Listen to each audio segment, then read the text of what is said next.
इन्नल हम्दुलिल्लाह नहमदुहु व नस्तईनुहु व नस्तगफिरुहु व नऊज़ु बिल्लाहि मिन शुरूरि अनफुसिना व मिन सय्यिआति अमालिना मन यहदिहिल्लाहु फला मुदिल्ल लहु व मन युद्लिल फला हादिय लहु व अशहदु अन ला इलाहा इल्लल्लाहु वहदहु ला शरीका लहु व अशहदु अन्ना मुहम्मदन अब्दुहु व रसूलुहु अम्मा बाद फ़इन्न खैरल हदीसी किताबुल्लाह व खैरल हदी हदी मुहम्मदिन सल्लल्लाहु अलैहि वसल्लम व शर्रल उमूरि मुहदसातुहा व कुल्लु मुहदसतिन बिदअ व कुल्लु बिदअतिन ज़लाला व कुल्लु ज़लालतिन फिन्नार। अल्लाहुम्मा सल्लि अला मुहम्मद व अला आलि मुहम्मद कमा सल्लैता अला इब्राहीम व अला आलि इब्राहीम इन्नका हमीदुम मजीद। अल्लाहुम्मा बारिक अला मुहम्मद व अला आलि मुहम्मद कमा बारकता अला इब्राहीम व अला आलि इब्राहीम इन्नका हमीदुम मजीद।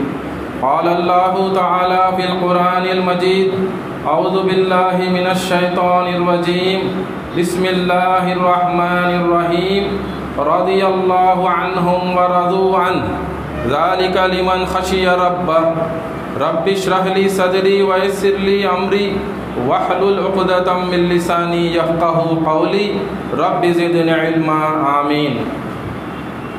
అనంత కరుణామయుడు అపార కృపాశీలుడు అయిన అల్లాహ్ పేరుతో ప్రారంభిస్తున్నాను. ఆ అల్లాహ్ సర్వలోకాల సృష్టికర్త, సమస్త లోకవాసులకు పోషకుడు, పర్యవేక్షకుడు, పరిరక్షకుడు.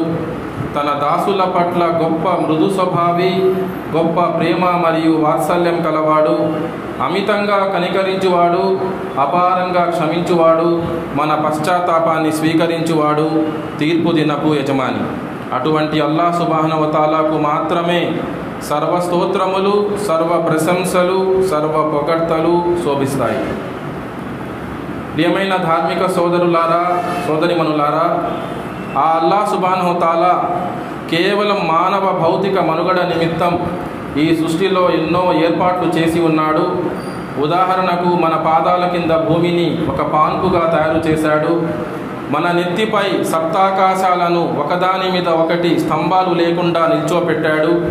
మనకు కనిపించే మొదటి ఆకాశాన్ని నక్షత్రాలతో ముస్తాబు చేశాడు. మరి ఆ ఆకాశం నుంచి వర్షాన్ని కురిపించి మృత భూమి నుంచి ఎన్నో రకాల, ఎన్నో రుచుల, ఎన్నో రంగుల, ఎన్నో సువాసనల మరియు ఎన్నో ప్రయోజనాలు గల పంటలను ఉత్పత్తి చేస్తున్నాడు. తద్వారా మానవులకు ఉపాధిని కల్పిస్తున్నాడు. ఆ అల్లాహ్ సుబ్హానహు వ తఆలాయే భూమి దొర్లిపోకుండా పర్వతాలను మేకుల మాదిరిగా పాతిపెట్టాడు. అటువంటి అల్లాహ్ సుబ్హానహు వ తఆలా మానవుల మార్గదర్శక నిమిత్తం ఏమీ ఏర్పాటు చేయకుండా ఉంటాడా? అసంభవం. సోదరులారా, సోదరిమణులారా, అల్లాహ్ సుబ్హానహు వ తఆలా మానవుల మార్గదర్శక నిమిత్తం గ్రంథాలను అవతరింప చేస్తూ వచ్చాడు, ప్రవక్తలను నియమిస్తూ వచ్చాడు.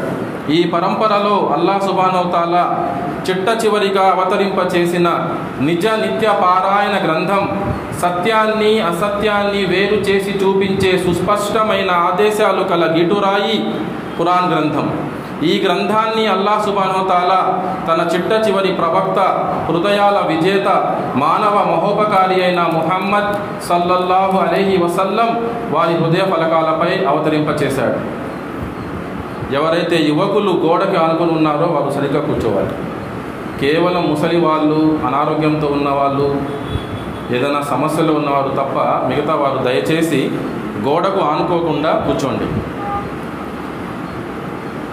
ప్రియమైన ధార్మిక సోదరులారా, సోదరిమణులారా, ప్రవక్త ముహమ్మద్ సల్లల్లాహు అలైహి వసల్లం ప్రవక్తల నాయకుడు. నాయకులకు కొన్ని గొప్ప లక్షణాలు ఉంటాయి. అందులో ఒకటి, ఎవరిని ఏ పనికి ఎంపిక చేయాలి. Selecting the right person for the right job. ఇది నాయకులకు ఉండాల్సిన గొప్ప లక్షణాల్లో ఒక లక్షణం. ఆ లక్షణం కలిగిన మన ప్రియ ప్రవక్త ముహమ్మద్ సల్లల్లాహు అలైహి వసల్లం సహాబాలలో వారికి ఉన్న ఘనతను బట్టి, వారికి ఉన్న క్వాలిటీస్ని బట్టి ఒక్కొక్కరిని ఒక్కొక్క పనికి ఎంపిక చేసేవారు. అల్హమ్దులిల్లా. ఆ విధంగా మొట్టమొదటి రాయబారిగా మక్కా నగరం నుండి మదీనా వైపుకు ముసైబ్ ఇబ్న్ ఉమైర్ రదియల్లాహు అన్హు వారిని ఎంపిక చేశారు. అబూబకర్ ఉన్నారు, ఉమర్ బిన్ ఖత్తాబ్ ఉన్నారు, ఉస్మాన్ బిన్ అఫ్ఫాన్ ఉన్నారు, హజరత్ అలీ ఉన్నారు. వారి ఘనత వారిది. కానీ వారందరూ ఉండగా కూడా ఒక యువకుడైన ముసైబ్ ఇబ్న్ ఉమైర్ వారిని ఎంపిక చేసి ఒక ఎన్వాయ్గా, ఒక రాయబారిగా మదీనా వైపుకి పంపించారు. అల్హమ్దులిల్లా. అక్కడికి వెళ్ళిన ఒక్క సంవత్సరం లోపే అల్హమ్దులిల్లా ముసైబ్ రజియల్లాహు అన్హు ఏ విధంగా ప్రచారం చేసేవారు అంటే, ప్రతి ఇంటి నుంచి మదీనాలో ప్రతి ఇంటి నుంచి కనీసం ఒక వ్యక్తి ఇస్లాం స్వీకరించేశాడు ఒక్క సంవత్సరం లోపే. అల్హమ్దులిల్లా. దాని తర్వాత గమనించండి, మక్కాలో బహుదైవారాధకులు ఉండేవారు, విగ్రహాలను ఆరాధించేవారు. అబూ జహల్ లాంటి వాళ్ళు ఉండేవారు. అక్కడ విగ్రహారాధకులకు మదీనాలో ఉండే విగ్రహారాధకులకు కొంచెం తేడా ఉంది. మక్కా నగరంలో విగ్రహారాధన చేసేవాళ్ళు విగ్రహాన్ని చూపించి డబ్బులు సంపాదించుకునేవారు, ఉత్సవాలు జరిపి డబ్బులు సంపాదించేవారు, ఒక వ్యాపారం చేసేవారు దేవుడి పేరిట మక్కా నగరంలో ఉన్న విగ్రహారాధకులు. కానీ వారితో పోలిస్తే మదీనా నగరంలో వారు నిజాయితీగా విగ్రహాలను దేవుణ్ణి ఏ విధంగా గుర్తించాలో ఆ విధంగా గుర్తించకపోయినప్పటికీ విగ్రహాలను నిజాయితీగా వాళ్ళు ఆరాధించేవారు. వారి ముందు మోకరిల్లేవారు, వారిని పూజించేవారు. ఆ విగ్రహాల కోసం వాళ్ళు డబ్బులు ఖర్చు పెట్టేవారు. అది తేడా. అక్కడ worshippers of stones and statues, ఇక్కడ worshippers of stones and statues, ఐడల్స్కి. అయితే మదీనా నగరంలో బను సల్మా అని ఒక తెగ ఉండేది. ఆ తెగకు సర్దార్ అయిన అమ్ర్ ఇబ్న్ అల్ జము ఒక సర్దార్గా ఉండేవాడు ఆ తెగకు. ఆయన చాలా నిజాయితీగా ఒక ఖరీదైన చెక్కతో ఒక విగ్రహాన్ని తయారు చేయించి దానికి ఒక పేరు కూడా పెట్టాడు, అల్ మనాత్ అని. ఖురాన్లో ప్రస్తావన వస్తుంది అల్ మనాత్ అని, అది వేరు. ఈయన కూడా ఆ పేరే పెట్టుకున్నాడు. తన ఇష్ట దైవానికి తను తయారు చేయించుకున్న విగ్రహానికి ఆ పేరే పెట్టించుకున్నాడు. తర్వాత దాని ముందు మోకరిల్లేవాడు. ఏదైనా నిర్ణయం తీసుకోవాలంటే దాని ముందు కూర్చొని విగ్రహంతో ఏదో సంభాషణ చేస్తున్నట్టుగా ప్రవర్తించేవాడు. కానీ స్వభావరీత్యా చాలా మంచివాడు, ఎంతో దయార్థ హృదయుడు, దాన ధర్మాల్లో ముందుండేవాడు వారి తెగలో. అంతేకాకుండా ఎవరి మధ్య అయినా గొడవ జరుగుతుంటే ఒక ఆర్బిట్రేటర్గా, ఒక మధ్యవర్తిగా వెళ్ళి అక్కడ శాంతిని స్థాపింపచేసేవాడు. అటువంటి వ్యక్తి అన్నమాట. గొడవల వైపుకి వెళ్లకుండా శాంతి వైపుకు అడుగులు వేసే వ్యక్తి అమ్ర్ ఇబ్న్ అల్ జము, అటువంటి వ్యక్తి. ఆయనకు 3 కుమారులు. అందులో ఒక కుమారుడి పేరు ముఆజ్ అనగానే మీకు ముఆజ్ ఇబ్న్ జబల్ గుర్తు రావాలి. సుబ్హానల్లా, అల్లా చేసిన ఏర్పాటు చూడండి. ముఆజ్ ఇబ్న్ జబల్ ఇతని కుమారుడైన ముఆజ్ ఇబ్న్ అమర్కి స్నేహితుడు. వీళ్ళిద్దరు స్నేహితులు. సో అతనితో కలిసి తిరుగుతూ ఉండేవాడు. ముసైబ్ ఇబ్న్ ఉమైర్ రజియల్లాహు అన్హు వారి శ్రమ వల్ల అల్హమ్దులిల్లా ఎంతోమంది ఇస్లాం స్వీకరించారు ప్రతి తెగలో. ఆ చర్చ జరుగుతూ ఉండేది మదీనా నగరంలో. ఈ అమ్ర్ ఇబ్న్ అల్ జము గారి భార్య కూడా ఆ ప్రస్తావన తీసుకొని వస్తూ ఉండేది. చాలామంది మన మదీనా నగరంలో ప్రవక్త ముహమ్మద్ గురించి ప్రస్తావన తీసుకొని వస్తున్నారు సల్లల్లాహు అలైహి వసల్లం. ఒక ప్రవక్త వచ్చాడు అని, చిట్టచివరి ప్రవక్త అని, ఆయన ఒక సందేశాన్ని తీసుకొని వచ్చాడు అని, మన వాళ్ళలో మదీనాలో చాలామంది ఇస్లాం స్వీకరించారని వార్త వినిపిస్తూ ఉంది అని ఆ విషయాన్ని తన భర్త వద్ద తీసుకొని వస్తూ ఉండేది ఆ ప్రస్తావన. కానీ సుబ్హానల్లా, అప్పటికే తన భార్య, తన 3 కుమారులు, 4 కూడా ఇస్లాం స్వీకరించేశారు. 4 కూడా ఇస్లాం స్వీకరించేసి ఆ విషయాన్ని దాచిపెట్టారు భర్త దగ్గర. ఈ 3 కుమారులు తండ్రి దగ్గర, తన భార్య కూడా భర్త దగ్గర దాచిపెట్టింది ఆ విషయాన్ని. తనకి చెప్పలేదు, తెలియచేయలేదు.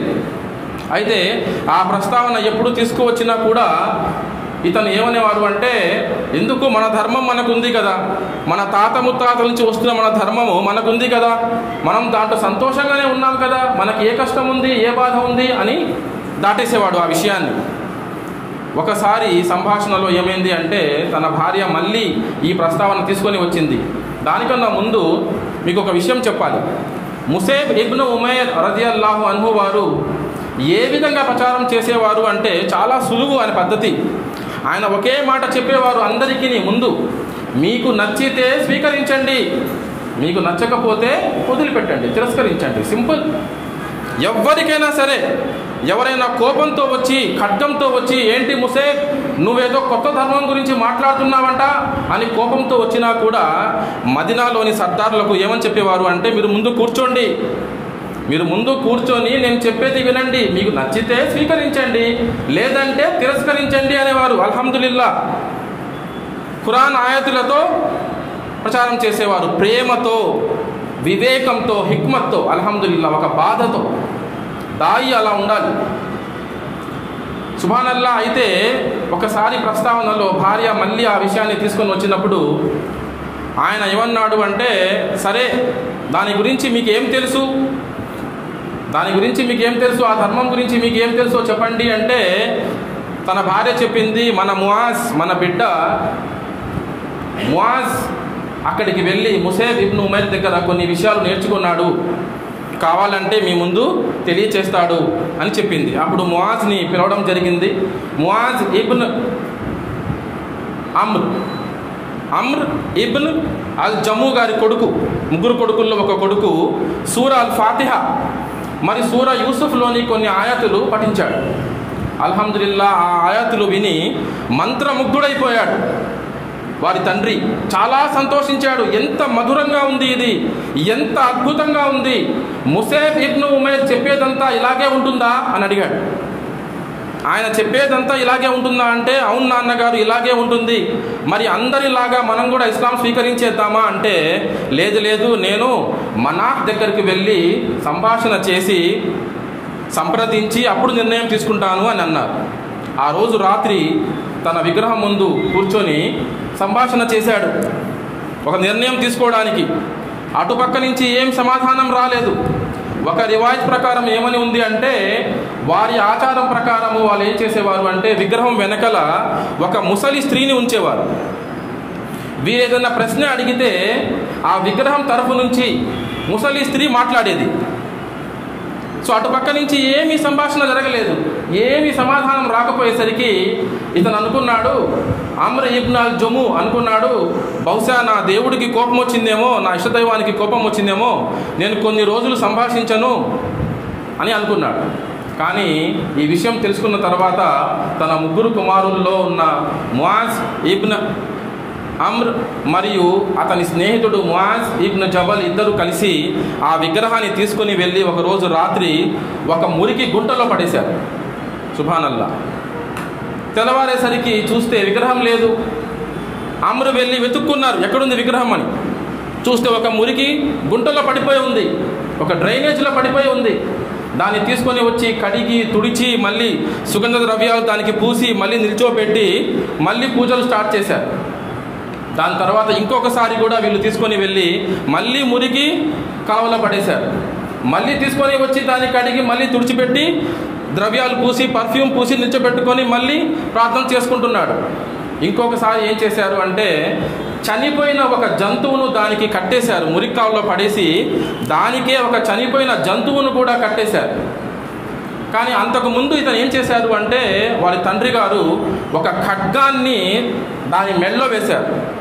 దాని మెడలో వేసి, నీ రక్షణ నువ్వే చేసుకో అని చెప్పేసి ఒక ఖడ్గాని దాని మెడలో వేశారు. విగ్రహం దాని రక్షణ ఏం చేసుకుంటుంది? ఆ మరుసటి రోజు మళ్ళీ కావలో చూస్తే చనిపోయిన ఒక జంతువు, కుళ్ళిపోయిన ఒక జంతువుకు కట్టబడి ఉంది ఆ విగ్రహం. ఆ ఖడ్గమేమో ఎక్కడా కనబడలేదు. వాళ్ళు ఎక్కడో పడేశారు కాలువలో, అది కనబడలేదు వాళ్ళకి. బహుశా మునిగిపోయిందేమో నీళ్ళలోకి. అది చూసిన తర్వాత ఆయనకు అనిపించింది, ఇది దేవుడు కాదు, ఇది దైవమయ్యే అవకాశమే లేదు అని చెప్పి ఇంటికి వచ్చి వాళ్ళందరినీ అడిగారు, తన భార్యని, ముగ్గురు కుమారుల్ని, మీరందరూ కూడా నాతో ఉన్నారా, మన తాత ముత్తాతల ధర్మాన్ని అవలంబిస్తున్నారా లేదా మారిపోయారా అని అడిగారు. దానికి సమాధానంగా వాళ్ళు చెప్పారు, లేదు మేము ఇస్లాం స్వీకరించాము అని. ఆయన కూడా ఇస్లాం స్వీకరించాడు. స్వీకరించి తన తెగ వారందరికీ చెప్పాడు, నేను ఇస్లాం స్వీకరించాను అని. వాళ్ళందరూ కూడా అల్హమ్దులిల్లా ఇస్లాం స్వీకరించారు. జంగే బదర్ సమయం వచ్చింది. జంగే బదర్ సమయం వచ్చినప్పుడు ఈయన ఆ యుద్ధంలో పాల్గొందాం అనుకున్నారు. ఈ యుద్ధంలో పాల్గొందాం అనుకుంటే తన కొడుకులు నిరాకరించారు. ఎందుకు అంటే అప్పటికే అమ్ర్ బిన్ అల్ జము ముసలివాడైపోయాడు, 60 ఏళ్ళు దాటేసింది. అంతేకాకుండా బలహీనుడైపోయాడు, చాలా వీక్ అయిపోయాడు మనిషి. అంతేకాకుండా అతను ఒక ఫిజికలీ ఛాలెంజ్డ్ పర్సన్, అంగవైకల్యంతో బాధపడుతున్న వ్యక్తి అతను. అంటే పోలియో మాదిరిగా ఒక కాలు మీదనే నిల్చునేవాడు, ఒక కాలు సరిగ్గా పనిచేసేది కాదు అతనికి, కర్ర సహాయంతో నడిచేవాడు అటువంటి వ్యక్తి. అందుకని కుమారులు ఏమన్నారంటే, లేదు నాన్నగారు వద్దండి, మీ వల్ల కాదు, మీరు యుద్ధం చేయలేరు, మీరు పాల్గొనలేరు, దేవుడు మిమ్మల్ని క్షమిస్తాడు అని చెప్పేసి ఆయన్ని నిరాకరించారు. జంగే బదర్లో పార్టిసిపేట్ చేయడం నుంచి ఒప్పుకోలేదు వాళ్ళు. దాని తర్వాత ప్రవక్త ముహమ్మద్ సల్లల్లాహు అలైహి వసల్లం వారు జంగే బదర్లో ఎవరైతే యుద్ధంలో పాల్గొన్నారో వారి యొక్క ఘనత గురించి చెప్పినప్పుడు ఈయన చాలా బాధపడ్డాడు. అయ్యో, నేను ఒక గొప్ప అవకాశాన్ని వదులుకున్నాను, నేను కూడా పాల్గొని ఉంటే ఎంత బాగుండేది అని బాధపడ్డాడు. దాని తర్వాత మళ్ళీ కొన్ని రోజులకు జంగే ఉహద్ వచ్చింది. జంగే ఉహద్ వచ్చినప్పుడు ప్రవక్త గారి దగ్గరికి వెళ్ళిపోయి సల్లల్లాహు అలైహి వసల్లం, ఓ ప్రవక్త సల్లల్లాహు అలైహి వసల్లం, యుద్ధానికి నేను సిద్ధమే అని నిల్చున్నారు. అక్కడే ఉన్న తన కుమారులు ఆయన లాగి కూర్చోబెట్టేసి వద్దు నాన్నగారు, చాలా కష్టం అండి, మీకు అవ్వదండి, మీరు చాలా ముసలి వాళ్ళు అయిపోయారు, వద్దండి, మీ వల్ల కాదు, చాలా కష్టం, ఇబ్బంది పడకండి అని చెప్పి మళ్ళీ కూర్చోబెట్టేశారు. దాని తర్వాత మళ్ళీ ఆయన కాసేపటికి మళ్ళీ ప్రవక్త గారి దగ్గరికి వచ్చి చెప్పారు, ఓ ప్రవక్త సల్లల్లాహు అలైహి వసల్లం, నన్ను నా పిల్లలు యుద్ధంలో పాల్గొనడం నుంచి నిరాకరిస్తున్నారు, నేను స్వర్గానికి వెళ్దాం అనుకుంటే నా పిల్లలు ఒప్పుకోవడం లేదు అన్నారు. ఆయన మాటలు చూడండి, ఆయన ఏడుస్తూ కంట తడి పెట్టుకొని ఏమంటున్నాడు అంటే, నేను స్వర్గానికి వెళ్దాము అని అనుకుంటే నా పిల్లలు ఒప్పుకోవడం లేదు, నేను యుద్ధంలో పాల్గొందాం అనుకుంటే నా పిల్లలు ఒప్పుకోవడం లేదు అన్నారు. దాని తర్వాత ఆయన గారి పిల్లలు వచ్చినప్పుడు, కుమారులు వచ్చినప్పుడు వాళ్ళ ముగ్గురితో కూడా ప్రవక్త ముహమ్మద్ సల్లల్లాహు అలైహి వసల్లం అన్నారు, ఆయనకి అనుమతి ఇవ్వండి, ఆయన పాల్గొంటాడు, ఆయన వీరమరణం పొందాలని అనుకుంటున్నాడు, ఆయనకి పాల్గొనివ్వండి అని చెప్పారు. చెప్పిన తర్వాత ఆయన యుద్ధంలో పాల్గొన్నాడు. పాల్గొనడానికి వెళ్తున్నప్పుడు తన సామాన్లు తీసుకొని యుద్ధానికి బయలుదేరుతున్నప్పుడు మాటికి ఇలా చెప్తుండేవాడు, ఓ అల్లా, నన్ను మళ్ళీ నా ఇంటి వైపుకు పంపించొద్దు, ఓ Allah, I don't want to come back to my home again అని మాటికి ఆయన చెప్తుండేవాడు. ఆ విధంగా యుద్ధంలో పాల్గొన్నాడు. ఆయన గారి కుమారుడున్న ఒక కుమారుడు ఖల్లాద్, ఇద్దరు కూడా జంగే ఉహద్లో ప్రవక్త ముహమ్మద్ సల్లల్లాహు అలైహి వసల్లం వారికి దగ్గరగా ఉండి పోరాడుతూ ఆయన్ని రక్షిస్తూ మరణించారు. ఆలోచించండి, ఒక్కసారి ఊహించండి మీరు, ఒక అవిటివాడు, ఒక కాలు సరిగ్గా పనిచేయదు, నడవలేడు, దూకుతూ హాపింగ్, జంపింగ్, యుద్ధ మైదానంలో నడవలేడు, పరిగెత్తలేడు, దూకుతూ ఖడ్గం తీసుకొని యుద్ధం చేశాడు. ముసలి వయసులో, పండు ముసలివాడు, అవిటివాడు. ఎందుకు చేసి ఉంటాడు ఆలోచించండి. ఎందుకు అంటే హదీస్ వేత్తలు అంటున్నారు, ఎన్నో సంవత్సరాలు అతను విగ్రహారాధన చేశాడు కాబట్టి ఎంతో బాధపడ్డాడు. నేను నిజదేవుణ్ణి గుర్తించకుండా అజ్ఞానంతో విగ్రహాలను ఆరాధన చేశానే అని అల్లా నన్ను క్షమించాలి అని అల్లాకు భయపడుతూ ఈ విధంగా ఇంతటి త్యాగానికి అతను సిద్ధమయ్యాడు. ఆ యుద్ధంలో హజరత్ హంజా రజియల్లాహు అన్హు, హజరత్ ముసైబ్ ఇబ్న్ ఉమైర్ రజియల్లాహు అన్హుతో పాటు ఇతని కుమారుడు కూడా వీరమరణం పొందారు. సుబ్హానల్లా. నేను ఖుత్బాలో చదివిన ఆయతు సూరా అల్ బయ్యినా, సూరా నంబర్ 98లోని చివరి ఆయత్ నంబర్ 8లోని ఒక భాగం, రదియల్లాహు అన్హుం వరదు అన్ జాలిక లిమన్ ఖషియ రబ్బహ్. దీని అర్థం ఏమిటంటే అల్లాహ్ వారి పట్ల ప్రసన్నుడయ్యాడు. సుబ్హానల్లాహ్. అల్లాహ్ వారి పట్ల ప్రసన్నుడయ్యాడు, వారు అల్లాహ్ పట్ల సంతుష్టులయ్యారు. మరి ఈ సౌభాగ్యం కేవలం అల్లాహకు, తమ ప్రభువుకు భయపడే వారికి మాత్రమే అని అర్థం సోదరులారా. ఇక్కడ మీరు గమనించండి, ఇక్కడ ఒక సైకలాజికల్ పాయింట్ ఉంది. ఇక్కడ ఈ ఆయతలో, ఈ భాగంలో అల్లా అంటున్నాడు, అల్లా వారి పట్ల ప్రసన్నుడయ్యాడు. ఆయతలో ఈ విధంగా లేదు, ఏమని? వారు అల్లా పట్ల సంతుష్టులయ్యారు, అల్లా కూడా వారి పట్ల ప్రసన్నుడయ్యాడని లేదు. రదియల్లాహు అన్హుం వరదు అన్, అల్లా వారి పట్ల సంతుష్టులయ్యాడు. అంటే గమనించండి, మనకు కావాల్సింది ఏంటి? మనం ఎలాగో అల్లా పట్ల సంతుష్టులయ్యాం. మనం అంటే ఇక్కడ సహాబా, మనము అల్లా పట్ల ఎలాగో సంతుష్టులయ్యాం. We are content, we are happy, we have the play. కానీ అల్లా మన పట్ల సంతుష్టుడయ్యాడా లేదా అది తెలుసుకోవాలనుకుంటాడు ఎవడైనా కానీ, సహబాలైనా కానీ మనమైనా కానీ. అల్హమ్దులిల్లా. సో కాబట్టి అల్లా ఏమంటున్నాడు? ఆ శుభవార్త వినిపిస్తున్నాడు, అల్లా వారి పట్ల సంతుష్టుడయ్యాడు. Allah is pleased with them, they are pleased with Allah. వారు అల్లా పట్ల సంతుష్టులయ్యారు. మరి ఈ సౌభాగ్యం ఎవరికండి? కేవలం తమ ప్రభువుకు భయపడే వారికి మాత్రమే. అల్హమ్దులిల్లా. ప్రతి ఒక్కరూ పరీక్షకి గురవుతారు. కానీ సోదరులారా, జాగ్రత్తగా గమనించండి, అంటే ఒక మనిషి చనిపోయేంత వరకు కూడా మనం చెప్పలేం ఎవరు ఇస్లాం స్వీకరిస్తారు, ఎవరు స్వీకరించరు అని.